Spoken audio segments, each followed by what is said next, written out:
Hello, it's Sean and Dave from NerdOD, and today we're going to be talking about something that we saw at UK Games Expo this year. Dave? Yeah, we've got a game here we saw that's something that stood out because it has that kind of that visual appeal where it draws you, you're like, I need to see what this is. And we've got a copy provided to us by the fantastic people at Paverson Games without expectation that we want to talk about, and it's called Luthier. And it is a big boy, big box. Lots going on inside. It's a resource management strategy game that's all framed around classic instrument master crafters from the sort of 18th, 19th century. And there's so much going on inside of here that we should really show it to you. So let's take a look inside. All the delay. There we are. Anticipation. Beautiful. Before we get started, I just need to hand the baton. The stick. Meanwhile, there are music theory people somewhere fuming at this. What attracted us to this game initially was I'm going to wave this around. That's what I thought. What attracted us to this game initially was the sheer table presence of the game demos that was going on in the Paverson area. We were lucky enough to have a short demo of it. I say a short demo, we were there for an hour. Which was great, but we really enjoyed it. And before we started filming this, we had an opportunity to have a full playthrough to really get to grips with the game. Yeah, and the one thing I need to call out, like, it's not something I would often linger on if I'm talking about a board game. It's the quality of the rule book. Now, you're going to think, what are you talking about? That's ridiculous. The quality of printing and the fact that the rules themselves feel like sheet music, like that is such a cool thing for me. So I have a bit of history with music, right? And I would say that I'm pretty sure that this has been modelled on sheet music. Like some of the sheet music I've worked with before in the past is this size. Yeah. This doesn't feel instruction manual size to me. This feels sheet music. I remember this from learning the recorder when I was in school. No, and like I think one of the things as well is that it's a big box, and big boxes can be intimidating, but they include something which I thought was so cool that we sort of played through and we played earlier today, which was the rehearsal, which is like the first turn effectively, and it goes through and gives you everything that you would need to know to get through that first turn, so that by the end of that you then know how to carry on and play the game with the full rules going from there. And then also, to your point, there's the lore. Look at this. You want to know about composers? I got you covered. And the instruments as well. That's it. So, you know, one of the intimidating parts of a big box game like this is how complex it might be. I feel like we've seen too many times developers rely on the fact that people are going to know how to play a resource gathering game, right? Whereas what the rehearsal does is it takes someone that's never played a game like this before and walks them through in a really straightforward way of how the game is played. Yeah. And that's it. There's a lot going on. Like, we're not going to say there's not a lot going on here, but it does walk you through it in a way which is really cool. And I think that, some of the art, man, it's so lovely. So, like, different elements, like, there's the section where you go to the market. If you're looking for resources and you're looking for elements and sort of components to build your instruments with, you've got these cards to lay out your area and your workshop to guide you through again, so you kind of have this idea of how to play the game and how to organize yourself. Yeah, the player cards. And one thing I'll point out as well is that, again, something that's overlooked in these big box games is there is a single player. I'm going to open it. Yeah. I'm going to open it. I have to. There's a single player mode as well. So if you want to play solo, that's cool. If you want to play with 4 players, all good. And actually, the rehearsal does also have guidance for 2-player as well. Yeah. And this is the kind of game where there's so much detail within it. I think that's what I really like. And I was looking at the instrument cards, and there's so many of them too. And it's just the detail on them, like the information about them, and they've got a hurdy-gurdy, which just wins me over straight away. Love a hurdy-gurdy. There's so much detail in there that, again, is one where if you're big into music and history and performance and the rest of it, it's got something for you. If you just like a big box strategy game, it's got that for you too. Plus, it gives you that lore to kind of guide you through that other bit that might not be your primary focus. It's so cool. So the character cards, which are essentially the luthiers themselves, have on the back of them the resources that they actually start with, which I'm pretty sure is representational of where they were starting in society as well. So I did like that component of it, the fact that they've got their own specials when you begin, and again, going back to the documentation that comes in there, it's making some real world references to how things work. And that was part of it as well. Like I say, not having the history background, is when you saw a character that you recognize, Yeah. And like I saw the Steinweg family, who were the founders of Steinway pianos. Yeah. And you're like, oh, cool, I know that company. I know that name. That's quite a cool thing. Yeah. And again, it brings you into it a little bit, just having that little bit of extra information, that little bit of familiarity. And and one of the things as well, again, just to get into the mechanics of it, the idea of having little sequence cards. And so that there is a sequence of events. There's several phases in each round. And again, the game sort of guides you through that. So you don't have to worry too much about losing track of where you are, because you know, okay, we're in the planning phase where this happens, and we're in the resolution phase where this happens. It's really clever. There are, of course, extras that you can buy for this game, right?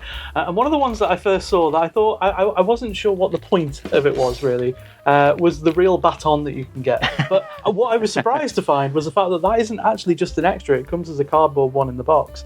And again, I'm thinking, well, why would they put that in? This is actually used for when you are playing the rehearsal part of the game.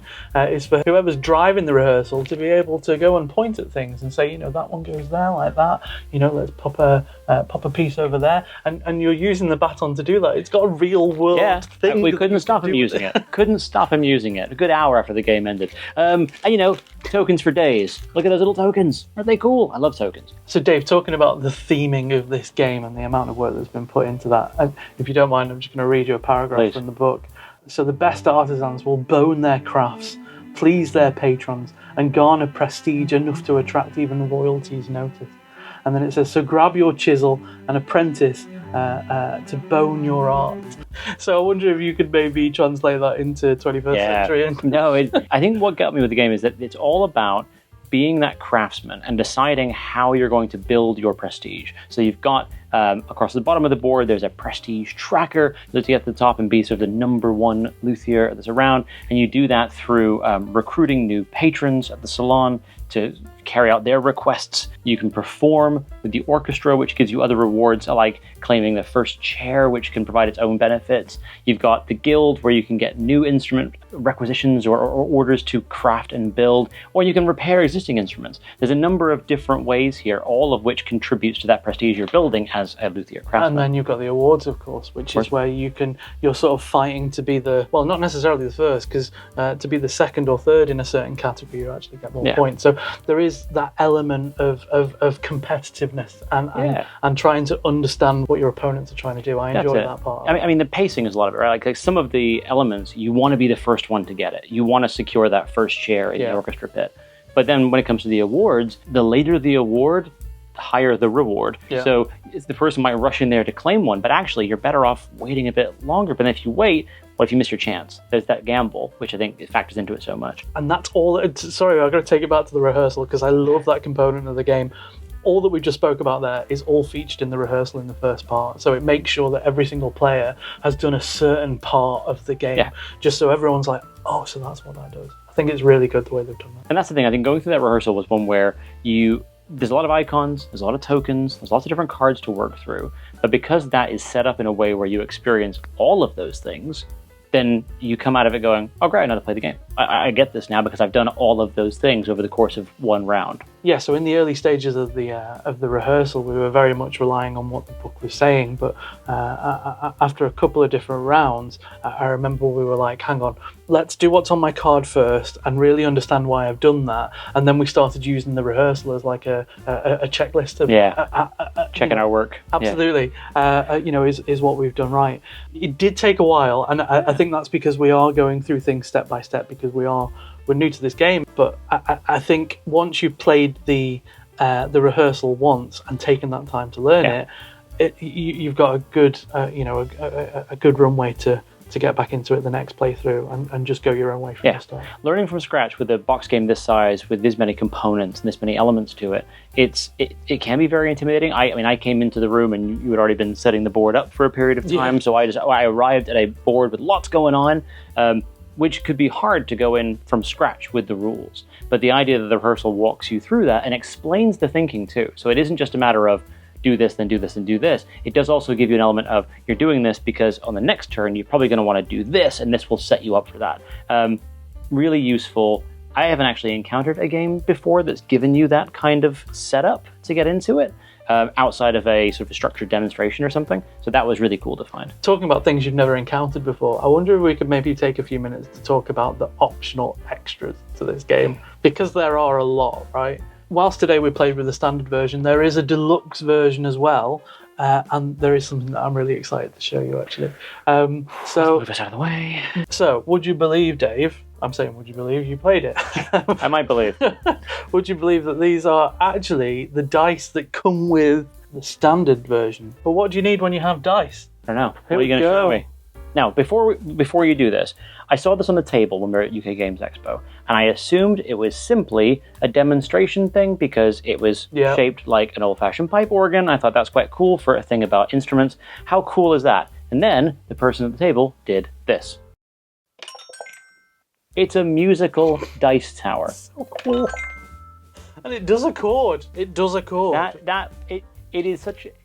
It's a simple thing, and it absolutely blew me away. And I can't think of how many times just this evening I have gone and a little smile. It's not your go, Dave. It's always my go. Yeah, this is one of those optional extras where it's the kind of thing where you could play without that and you would have a fantastic time. Yeah. If you have that, every time I roll a die in there, I feel good. I feel good inside. So, highly recommend. Looking for reasons to do it. I don't need a reason. Did you hear this? It's incredible. But all the extras that they're doing all have a purpose, you know. So this is to keep you, you know, well and truly grounded that we're playing a musical game. Yeah. And again, going back to the baton. Like having the baton. The baton is it's a fun thing to have in the cardboard in the box. The idea of doing it with a real baton, that's cool. And the idea, like, using a dice tray, you don't need to use a dice tray. But if you're going to use a dice tray, use a musical one that's shaped like a stand-up pipe organ, because that is, like... But, Dave, just to be clear, my guys at Paverson are actually selling real-life... Why would you not? The guy demonstrating it used one and used it to great effect. Yeah, they had the baton. They had the real baton. It was so cool. But no, this is one of those things where every once in a while you see an optional extra with a game and you go, oh, I don't need that. And you look at this and you go, that is just... Forget the game. Like, even if you didn't play the game, that would just be a cool thing to have. I want one for dice that haven't got musical notes on them. So this lives front and center in my living room until today. Coming home with me now. Now, Dave, you know something that stood out to me quite a lot when we were looking through the box was the fact that there is no plastic. It's all wooden pieces, which is great. Whilst I mean, let me show you a few pieces here, but this here is there's a violin or a viola. One of the two. It's a stringed instrument. Cello. It might be a cello. Definitely a stringed instrument. Well, this leads on to my next point. And also you've got the horse and cart here as well, which is pretty cool. But if you go for the more advanced versions, you get a bit more detail on these pieces, which is great. But yeah, no plastic in the box. Yeah, and metal coins with the deluxe editions. I love a metal coin. I love metal coin. Now, this was a game that had a fantastic Kickstarter last year, but now it's rolling out. Many of you out there may already have your copy. Love to hear about it if you do. But if you wanted to get a copy, and don't forget the Dice Tower, check out paversongames.com for all the different versions that are available, plus the added extras that you can get as well. And if you're not interested in the game, just go buy the Dice Tower. Yeah, and honestly, first time you drop a dice through there, that ring, it's worth it. So the great people at Paverson Games provide us with this copy without expectations, so we've played it through, and all the thoughts and opinions you've heard here are our own. So I want to say a big shout out and thank you to those guys for letting us get our hands on it. So cool. They do have some other games as well. So Dave here used to host a podcast on Whiskey and Words. Remember that? I did indeed. So classical instruments and music, lovely as it is, it's not necessarily my thing, but I do enjoy a good whiskey now and again. And their other game, Distilled, I haven't had a chance to play it yet. I'm looking forward to playing that in the future. Because if it's anything like this with how it is structured and the sort of strategy elements to it, I would love to see how they apply that, especially given their kind of attention to detail and the love and craft they've put into the information they share about, you know, real life historical characters in this game. I'd love to see what they do. Yeah, if you think about how much detail they're going in about the composers and the luthiers and the instruments, imagine what they're going to be talking about with the whiskey. But yeah, a huge thank you to Paverson Games. Do check out Luthier. It's a lot of fun. Get a dice tower. It makes music. It's so cool. But yeah. Thanks for watching, guys. Thank you. My turn. So good. So good.